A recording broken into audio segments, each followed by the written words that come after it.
अब अपने डिस्कस करेंगे एडजस्टमेंट एंट्रीज के बारे में। एडजस्टमेंट एंट्रीज क्या होता है पहले ये समझते हैं, राइट। अपना ऑब्जेक्टिव अकाउंटिंग करने का एकदम प्राइमरी ऑब्जेक्टिव जो अपने समझे थे वो ये था कि eight the end of the year एक बिजनेस को ये पता चलना चाहिए कि उसका कितना प्रॉफिट या कितना लॉस हुआ है। At the end of the year business को ये पता होना चाहिए कि उसके पास कितना assets and liabilities and capital है, राइट। इसका मतलब एक तो प्रॉफिट या लॉस कैलकुलेट करना ऑब्जेक्टिव है और दूसरा फाइनेंशियल पोजीशन पता करना ऑब्जेक्टिव है। अब जब ड्यूरिंग द ईयर अकाउंटिंग हो रहा था, जो जर्नल एंट्रीज पास हो रहा था, वो तो normal day to day operations में जो अकाउंटिंग होता है वो वाला जर्नल एंट्री हो रहा था। Goods purchase, goods sold, purchase goods को रिटर्न कर दिया, सेल्स रिटर्न आ गया, सैलरी पेमेंट कर दिया, वेजेस का पेमेंट कर दिया, फिक्स्ड एसेट्स खरीद लिया, राइट। बट जब ईयर एंड आता है ना, ईयर एंड आता है तो बहुत सारा एडजस्टमेंट एंट्रीज करना पड़ता है to show the correct net profit या correct net loss and to show all the assets and liabilities actually in the books. Okay, तो एक एक करके अपने समझते हैं। सबसे पहले तो एडजस्टमेंट एंट्री का मतलब क्या हुआ सर? वो सब एंट्रीज जो ईयर एंड पे किया जाता है so that profit and loss जो अपने कैलकुलेट करेंगे वो करेक्ट पता चल पाए, जो फाइनेंशियल पोजीशन अपने बताएंगे उसमें सारा असेट सारा लायबिलिटी एकदम प्रॉपरली दिखे, ये ऑब्जेक्टिव है। ओके, सबसे पहला एडजस्टमेंट एंट्री का जो अपने बात करेंगे वो है क्लोजिंग स्टॉक।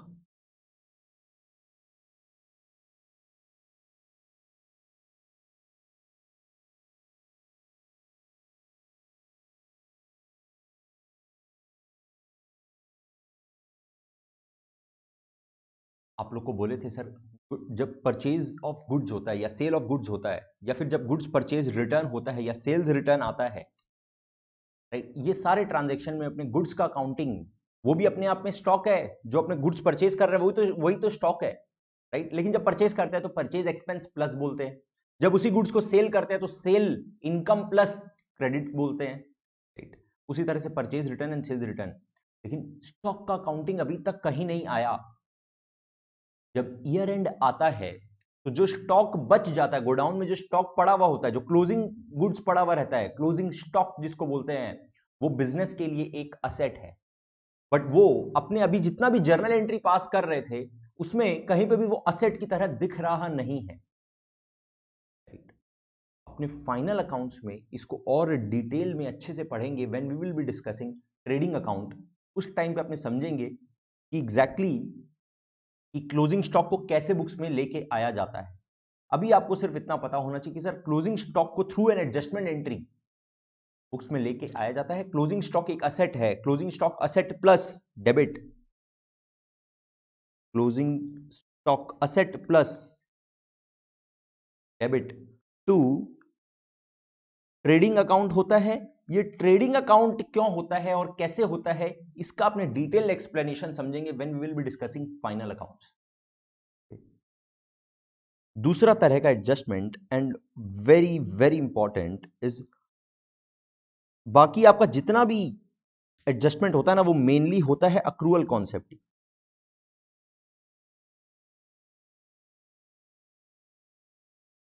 अक्रूवल कॉन्सेप्ट ही खाली एक बार याद कर लो। अक्रूवल कॉन्सेप्ट के हिसाब से अगर कोई इनकम हुआ है तो उसका इनकम बुक होना चाहिए, चाहे पैसा मिला हो या ना मिला हो। पैसा मिल गया तो बहुत अच्छा बात है, और पैसा अगर नहीं मिला मतलब रिसीवेबल है, रिसीवेबल मतलब असेट है, वो असेट भी अपने बैलेंस शीट में अपने फाइनेंशियल पोजीशन में अपने को दिखाना होगा। तो ड्यूरिंग द ईयर जब अकाउंटिंग हो रहा था तो अपना इंटरेस्ट इनकम जो अपने को पैसा मिला उसका तो एंट्री हो जाता है, नॉर्मली जर्नल एंट्री हो जाता है कैश या bank account debit to interest income account. Cash या बैंक असेट प्लस डेबिट हो जाता है और इंटरेस्ट इनकम प्लस क्रेडिट हो जाता है। लेकिन eight the end of the year से 31 मार्च को वी हैव सम इंटरेस्ट का इनकम जो इनकम हो चुका है बट अभी तक पैसा नहीं मिला है। पैसा नहीं मिला तो क्या हुआ? वो इंटरेस्ट इनकम अक्रू तो हो चुका है ना, अक्रूवल कॉन्सेप्ट के हिसाब से उसको इनकम दिखाना पड़ेगा। अगर आप उसको इनकम नहीं मानोगे तो आप जो प्रॉफिट या लॉस कैलकुलेट करोगे वो गलत होगा। राइट। अपने को एक्यूरेट प्रॉफिट या लॉस कैलकुलेट करना है, ऑब्जेक्टिव अपना। इसी तरह से कोई और इनकम भी हो सकता है। मान लो हम लोग कोई एजेंसी सर्विस दे दिए किसी को और हम लोग को कमीशन का इनकम मिलना है, अभी तक मिला नहीं है कमीशन, कमीशन का पैसा मिलना है, मिला नहीं है। अरे मिला नहीं तो क्या हुआ, कमीशन का काम तो कर दिए ना अपने, तो अपने को कमीशन इनकम मिलना ड्यू तो हो गया ना, बाकी तो हो गया ना, अक्रू तो हो चुका ना, तो कमीशन इनकम बुक करना पड़ेगा। और जो कमीशन रिसीवेबल है वो अपना असेट है, रिसीवेबल असेट, वो भी अपने को फाइनेंशियल पोजीशन में बताना पड़ेगा, तभी जाके अपने करेक्ट प्रॉफिट या करेक्ट लॉस निकाल पाएंगे, और तभी जाके अपने correct financial position, true and fair financial position बता पाएंगे, नहीं तो इनकरेक्ट हो जाएगा, right. That is where comes the importance of adjustment entries. At the end of the year ये देखा जाता है, at the end of the year ये देखा जाता है कि क्या कोई ऐसा इनकम है जो बुक्स में रिकॉर्ड नहीं हुआ, तो उसको रिकॉर्ड करो, क्योंकि 31 मार्च आ गया, ईयर एंड आ गया, प्रॉफिट या लॉस कैलकुलेट करना पड़ेगा, करेक्ट कैलकुलेट होना चाहिए। तो बताओ बताओ ऐसा कितना इनकम है जो इनकम हो तो चुका बट अभी तक बुक्स में दिख रहा नहीं है, वैसा इनकम निकालना पड़ेगा और बोलना पड़ेगा ये वो इनकम है जो अभी तक मिला नहीं है। इसको अपने बोलते हैं अक्रूड इनकम।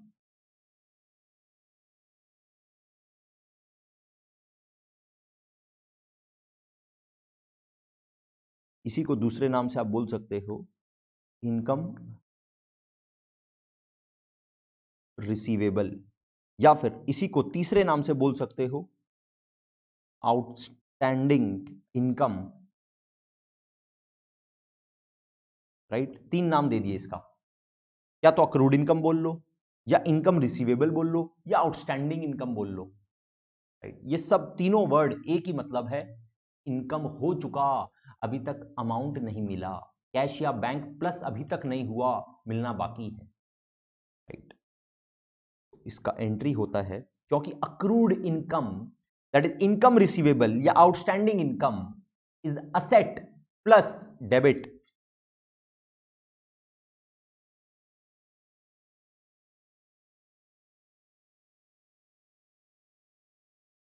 टू, और जो इनकम हुआ है, चाहे वो इंटरेस्ट इनकम हो या कमीशन इनकम हो या कोई रेंट इनकम हो या कोई एनी अदर इनकम हो, वो income plus credit, accrued income account debit to income account, right? This income can be any income like interest,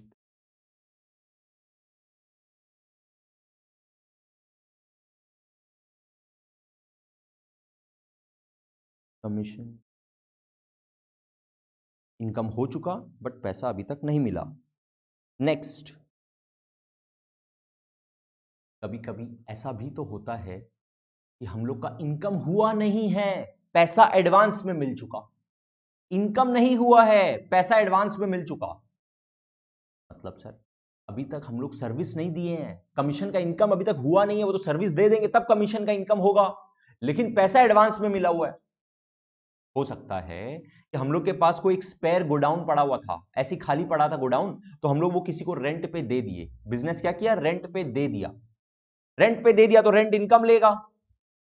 मान लेते हैं एज ऑन 31 मार्च अपने को रेंट का पैसा मिला हुआ है फॉर अप्रैल में जून, आने वाला अप्रैल में जून के लिए भी, आगे आने वाला 3 महीना का रेंट एडवांस में मिला हुआ है, अभी तक अप्रैल में जून का महीना बीता नहीं है, मतलब अप्रैल में जून का अभी तक रेंट इनकम अक्रू होना बाकी है, अभी तक अक्रू नहीं हुआ है, लेकिन पैसा मिल चुका, तो बोलते हैं इनकम रिसीव्ड इन एडवांस, या फिर अनअर्न्ड इनकम, अनअर्न्ड इनकम बोल लो या इनकम रिसीव्ड इन एडवांस बोल लो, एक ही बात है।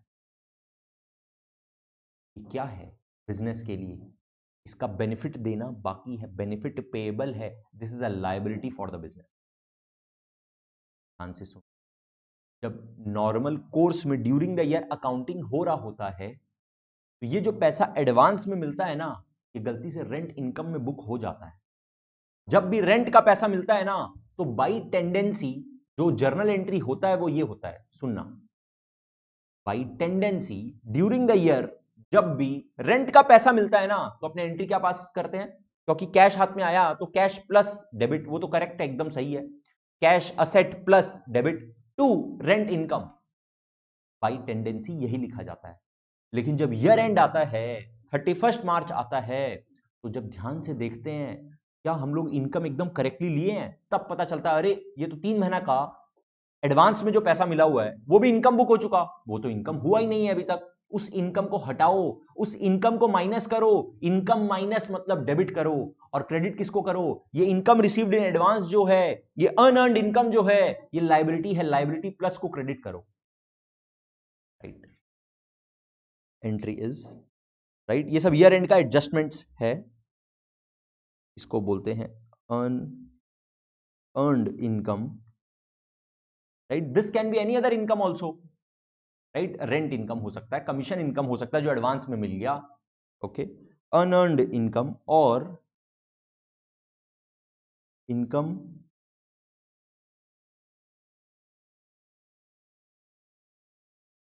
Received in advance.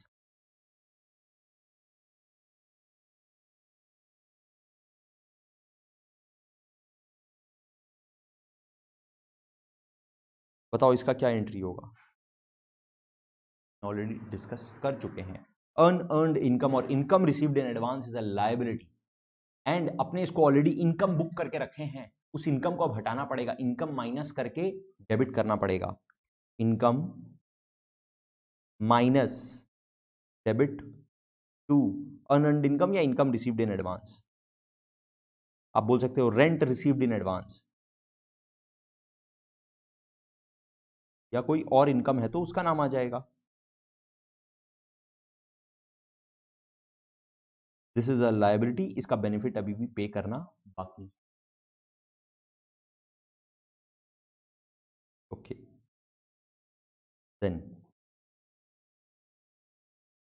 सेम चीज जो अपने अभी इनकम का डिस्कस किए, वही सिमिलर चीज एक्सपेंसेस के लिए भी तो होता है, वही सिमिलर चीज एक्सपेंसेस के लिए भी तो होता है। ध्यान से सुनना, क्या होता है, हम लोग का कुछ एक्सपेंस हो चुका बट अभी तक पेमेंट नहीं किए, हो सकता है ना, रेंट का खर्चा हो चुका अभी तक पेमेंट नहीं किए, सैलरी का खर्चा हो चुका मार्च मंथ का 31 मार्च को, एज ऑन 31 मार्च, मार्च का एक्सपेंस हो चुका सैलरी का, सैलरी एक्सपेंस अक्रू हो चुका, बट पेमेंट नहीं किए, पेमेंट हो सकता है अप्रैल में किए, मई में किए, बिकॉज एक्सपेंस हो गया तो एक्सपेंस प्लस डेबिट करना ही पड़ेगा, और अगर पे नहीं हुआ मतलब पेएबल है, मतलब पेएबल मतलब लायबिलिटी प्लस क्रेडिट करना ही पड़ेगा, इसको बोलते हैं आउटस्टैंडिंग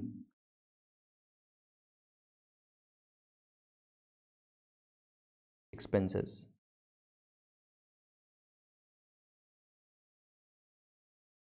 और एक्सपेंसेस पेएबल। इसका एंट्री क्या होता है sir, any expense, expense plus debit to outstanding expense account, okay.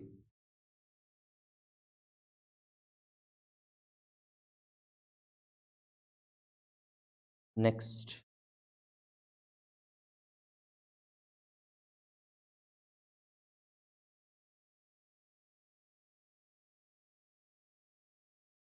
हम लोग का एक्सपेंस अभी तक हुआ नहीं है, हम लोग पेमेंट एडवांस में करके रखे हैं, एडवांस पेमेंट ऑफ एक्सपेंसेस, और प्रीपेड एक्सपेंसेस इसका अच्छा वाला नाम है।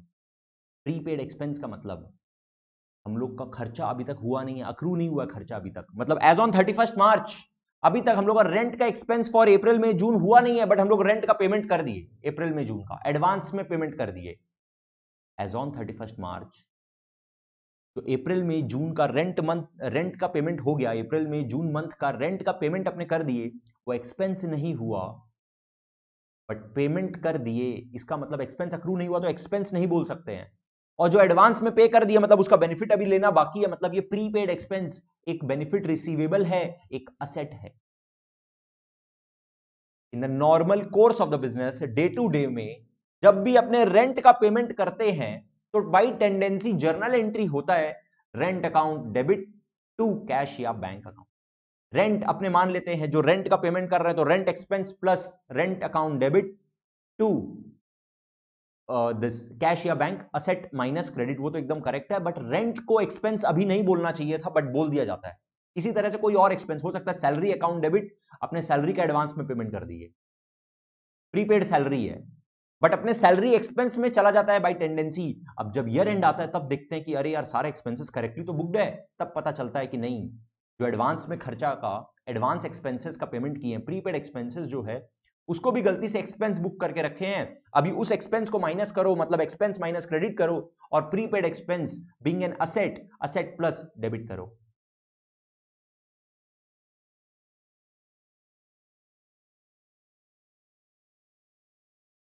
Prepaid expenses or expenses paid in advance।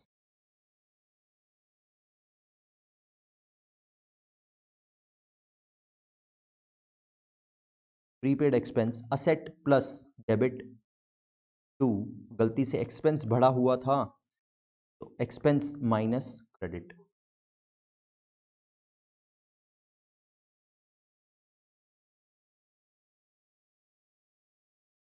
इसी तरह से कभी कभी क्या होता है कि जो कैपिटल का अमाउंट होता है ना, कैपिटल का अमाउंट, उस कैपिटल के ऊपर इंटरेस्ट दिया जाता है प्रोप्राइटर को, बिजनेसमैन को।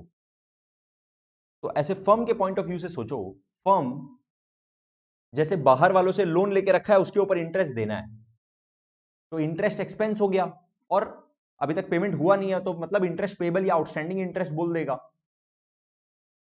उसी तरह से जो कैपिटल का पैसा लेके रखा है बिजनेसमैन से, उस कैपिटल के ऊपर इंटरेस्ट देगा। Interest on capital is an expense for the business. Interest on capital expense plus को डेबिट कर देगा, एंड क्रेडिट किसको करेगा? इंटरेस्ट पेबल की जगह ये पेबल किसको है? बिजनेसमैन को ही तो है, और बिजनेसमैन का ऑलरेडी एक अकाउंट खुला हुआ है बिजनेस में कैपिटल के नाम से, कैपिटल में क्रेडिट कर देगा, capital plus credit.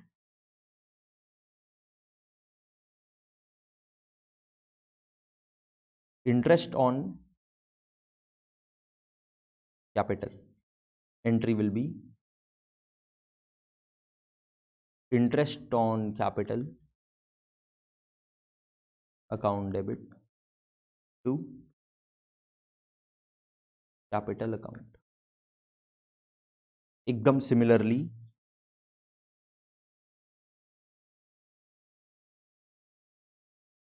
Interest on drawings exactly उल्टा होता है। इंटरेस्ट ऑन ड्राइंग्स का मतलब बिजनेसमैन बिजनेस से पैसा निकाला था, अब बिजनेस बोल रहा है उसको कि सुनो पैसा दो, इंटरेस्ट ऑन ड्राइंग्स दो। Interest on drawing is exactly the उल्टा of interest on capital. Interest on capital business के लिए एक्सपेंस था, इंटरेस्ट ऑन ड्राइंग बिजनेस के लिए इनकम है। इंटरेस्ट ऑन ड्राइंग बिजनेस के लिए इनकम है, इनकम प्लस क्रेडिट। और डेबिट किसको करेगा? बिजनेसमैन से ये लेना है ये वाला पैसा, और बिजनेसमैन को नेट में ना एक अमाउंट देना भी है जिसको कैपिटल बोलते हैं। तो जो कैपिटल का अमाउंट देना है उसी में से कुछ अमाउंट को माइनस कर देगा, क्योंकि कुछ अमाउंट लेना है ना, तो कैपिटल माइनस का मतलब कैपिटल डेबिट कर देगा। Entry will be capital account debit to interest on drawings being income plus credit. Okay, एकदम सिमिलरली उसी तरह से adjustment for depreciation at the end of the year. Business को ये देखना पड़ता है कि बिजनेस के पास क्या क्या फिक्स्ड एसेट है, और उस फिक्स्ड एसेट में डेप्रिसिएशन चार्ज करना पड़ता है। अपने जब अकाउंटिंग फॉर फिक्स्ड एसेट्स पढ़े तो उसमें भी अपने समझे थे कि there is something called depreciation. Depreciation का मतलब असेट का, फिक्स्ड एसेट के वैल्यू में जो गिरावट आता है। तो eight the end of the year business को ये काम करना होता है, डेप्रिसिएशन नुकसान, डेप्रिसिएशन एक्सपेंस को प्लस डेबिट करना होता है, और फिक्स्ड एसेट का वैल्यू जो कम हो जाता है तो फिक्स्ड एसेट माइनस क्रेडिट करना पड़ता है।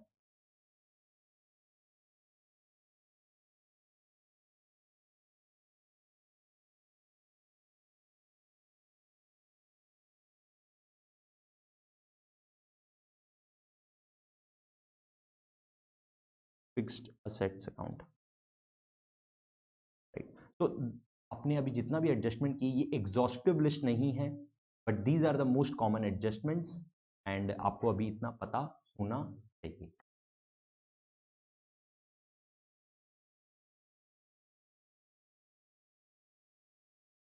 ठीक है, तो टाइप्स ऑफ जर्नल एंट्रीज जो अपने डिस्कस कर रहे हैं उसमें ये लास्ट पॉइंट है ओपनिंग एंट्री। क्या होता है at the end of the year 31 मार्च को जब फाइनल अकाउंट्स बनता है, that is profit and loss account and balance sheet बनता है, right. Eight the end of the year जब अपने trading and profit and loss account बनाते हैं तो अपने क्या करते हैं, अपना जितना भी इनकम्स एंड एक्सपेंसेस है, जितना भी इनकम्स एंड एक्सपेंसेस है वो सब को ट्रांसफर कर देते हैं trading and profit and loss account में। उसको बोलते हैं क्लोजिंग एंट्री। एंट्रीज क्लोज हो गया, राइट। क्लोजिंग एंट्री अपने फाइनल अकाउंट्स में देखेंगे, राइट। एग्जैक्टली क्लोजिंग एंट्रीज क्या होता है ये अपने फाइनल अकाउंट्स में समझेंगे। बुक्स क्लोज हो गया मतलब प्रॉफिट एंड लॉस अकाउंट में सारा इनकम्स एंड एक्सपेंसेस ट्रांसफर हो गया and all the incomes and expenses का लेजर क्लोज। लेकिन जितना भी असेट्स एंड लाइबिलिटीज, जितना भी असेट्स एंड लाइबिलिटीज है ना वो बैलेंस शीट में दिख रहा होता है। और फिर जब नेक्स्ट ईयर शुरू होता है, नेक्स्ट अकाउंटिंग ईयर स्टार्ट होता है, उस दिन अपने को जितना भी फिक्स, जितना भी एसेट्स एंड लायबिलिटीज है उसको बुक्स में लेके आना होता है, राइट। तो 1 अप्रैल को, 31 मार्च को बुक्स क्लोज, 31 मार्च को जब बुक्स क्लोज हो गया तो 1 अप्रैल को वापस से बुक्स ओपन होता है। जब वापस से बुक्स ओपन होता है तो लास्ट ईयर का जितना भी एसेट्स एंड लायबिलिटीज बचा हुआ था वो नेक्स्ट ईयर कैरी फॉरवर्ड होता है, right. Incomes and expenses carry forward नहीं होते क्योंकि इनकम्स एंड एक्सपेंसेस को तो trading and profit and loss account में ट्रांसफर करके खत्म कर देते हैं। इनकम्स एंड एक्सपेंसेस किसी का कोई बैलेंस नहीं होता है, बट असेट्स एंड लायबिलिटीज का बैलेंसेस होता है जो कैरी फॉरवर्ड होता है नेक्स्ट ईयर में। तो 1 अप्रैल को जब एक नया अकाउंटिंग ईयर स्टार्ट होता है तो लास्ट ईयर का क्लोजिंग बैलेंसेस जो था उसको ब्रॉट डाउन किया जाता है, बुक्स में लाया जाता है। बुक्स में लाने का तरीका होता है जितना भी असेट्स है असेट्स प्लस डेबिट, जितना भी लायबिलिटीज है लायबिलिटी प्लस क्रेडिट, और कैपिटल प्लस भी क्रेडिट। और ये आपका equation will always obviously match अपने अकाउंटिंग इक्वेशन में, ये बात ऑलरेडी देख चुके हैं, एकदम सिंपल सा बात होता है सर। जितना भी असेट्स है assets account debit to liabilities account and to capital account. Note,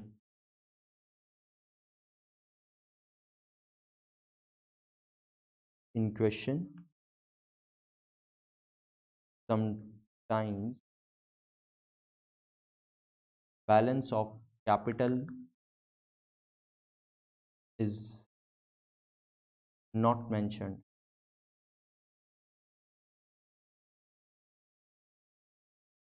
Capital is the balance amount, that is assets minus liabilities। ये तो हम लोग को पता ही है, ये बात तो ध्यान से देख लो।